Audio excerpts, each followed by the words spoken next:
Before the nation turned its attention to remove Confederate symbols with protests that turned violent, this man, Benjamin Israel, a black Orthodox Jew, was quietly leading a battle here to replace 3 streets named after Confederate leaders.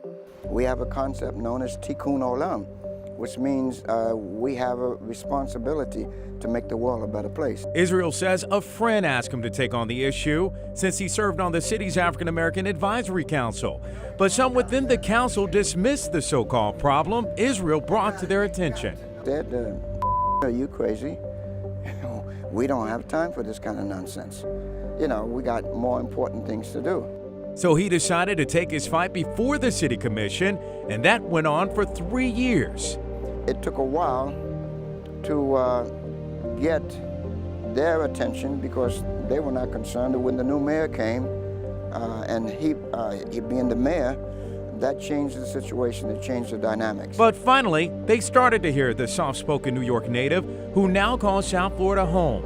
He had done his homework on all of the Confederate names, especially one that stood out, Nathan Bedford Forrest. That street runs right through Hollywood's Black Liberia neighborhood.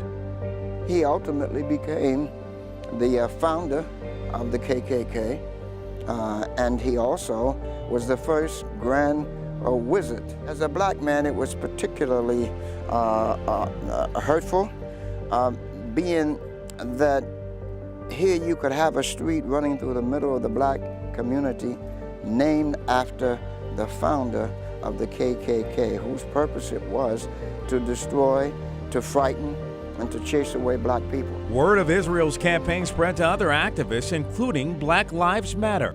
Their involvement was very helpful to us because they came out in force to the meetings, and it made a difference. And one voice turned into many.